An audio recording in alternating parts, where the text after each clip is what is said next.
Bismillahirrahmanirrahim. Assalamualaikum warahmatullahi wabarakatuh.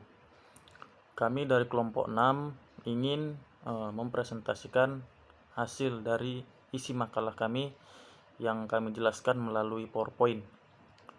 Di sini judul makalah kami adalah penilaian kinerja dalam perspektif Islam. Adapun anggotanya ialah saya sendiri, Ahmad Usaini Purba, dan Muhammad Farhan Ramadan, dan yang terakhir yaitu Muhammad Jihad Ramadan. Baik, untuk penjelasan yang pertama yaitu mengenai penilaian kinerja. Menurut Dewi Hanggraini dan Sokijo Natowatmojo, penilaian kinerja adalah suatu proses yang diselenggarakan oleh perusahaan untuk mengevaluasi atau melakukan penilaian kinerja individu setiap karyawannya. Departemen Sumber Daya Manusia dari suatu perusahaan menggunakan hasil dari penilaian kinerja tersebut sebagai informasi dasar yang digunakan untuk mengevaluasi efektivitas dan keberhasilan berbagai kebijakan tentang sumber daya manusia.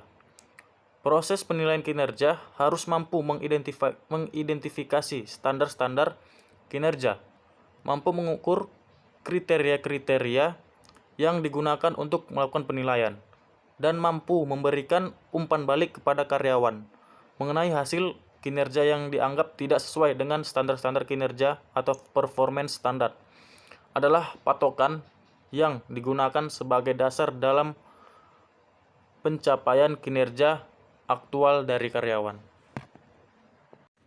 Baik, selanjutnya yaitu metode penilaian kinerja.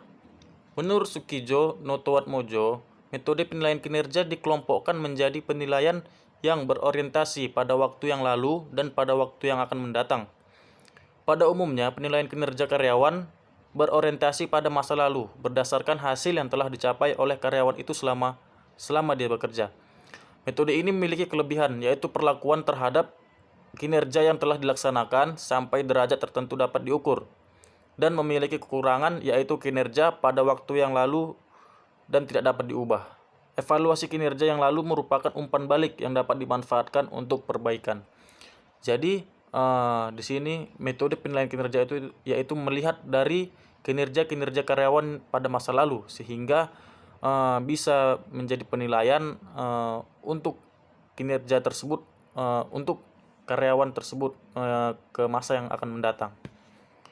Dan selanjutnya akan dijelaskan oleh teman saya Muhammad Farhan Ramadan mengenai materi selanjutnya. Terima kasih. Baik, bismillah, saya Muhammad Farhan Ramadan melanjutkan presentasi kelompok 10 yang mana selanjutnya yaitu tujuan penilaian kinerja. Adapun tujuan dari penilaian kerja karyawan antara lain yaitu sebagai berikut. Yang pertama, menjalankan peninjauan ulang atas kinerja karyawan di masa lalu. 2. Memperoleh data yang sinkron dengan fakta dan sistematis dalam menentukan untuk suatu pekerjaan. Yang ketiga, melakukan identifikasi kemampuan untuk berorganisasi. Yang keempat, melakukan analisa kemampuan karyawan dalam individual atau perorangan. Yang kelima, melihat prestasi kinerja karyawan secara nyata, baik dia tekun ataupun tidak. Baik, adapun yang D, syarat-syarat berkualitasnya penilaian kinerja. 1. Input ataupun potensi. Yang kedua, proses atau pelaksanaan proses tersebut dapat dilakukan dalam melalui sarana-sarana berikut ini. Yang pertama, briefing ataupun penjelasan singkat. B. Pelatihan. C. Output. Adapun yang ke E, manfaat penilaian kinerja. Yang pertama, perbaikan kinerja. Umpan balik kinerja bermanfaat bagi karyawan, manajer, dan spesialis personal dalam bentuk kegiatan yang tepat untuk memperbaiki kinerja pada karyawan. Yang kedua, penyesuaian kompensasi, yaitu penilaian kinerja membantu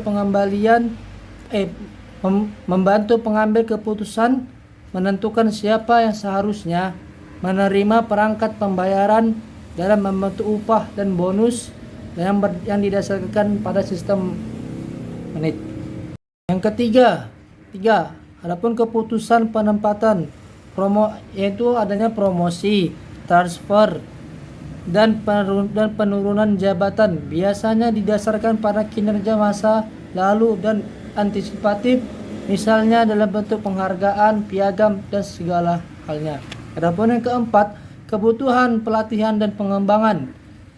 Yang kelima, perencanaan dan pembangunan karir, yaitu umpan balik kinerja membantu proses pengambilan keputusan tentang karir spesifik karyawan, karir jenjang. Yang keenam, defisiensi proses penempatan staf.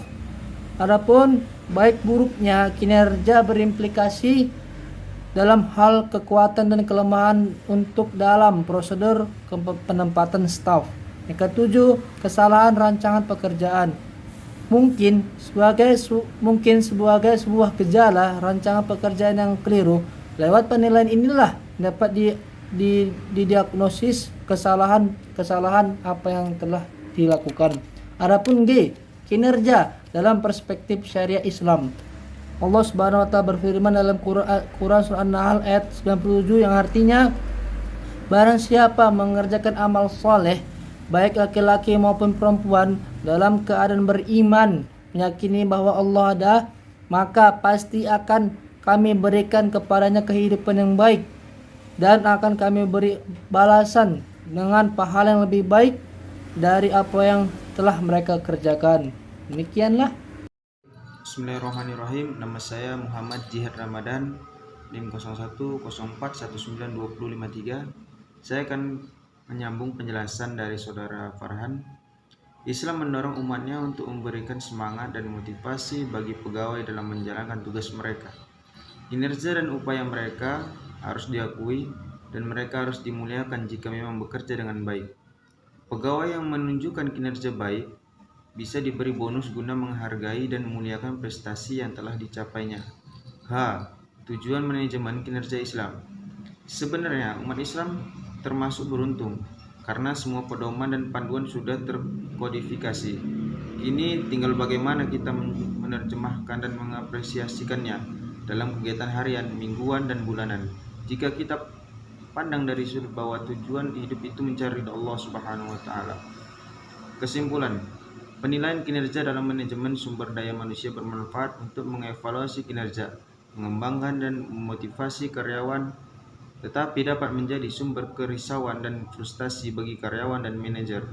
Bila terdapat ketidakpastian dan ambiguitas dalam penilaian kinerja dapat untuk memverifikasikan bahwa karyawan memenuhi standar kinerja yang telah ditetapkan dan untuk membantu karyawan dan mengelola kinerjanya. Penilaian kinerja harus mampu mengidentifikasi standar kinerja, mengukur kriteria yang digunakan untuk melakukan penilaian dan memberikan umpan balik kepada karyawan mengenai hasil penilaiannya, guna meningkatkan kinerja di masa depan dan memperbaiki kinerja yang tidak sesuai dengan standar. Penilaian kinerja hendaknya praktis, mudah dipahami, dimengerti, dan digunakan baik oleh penilai maupun yang dinilai. Mungkin sekian dari saya. Assalamualaikum warahmatullahi wabarakatuh.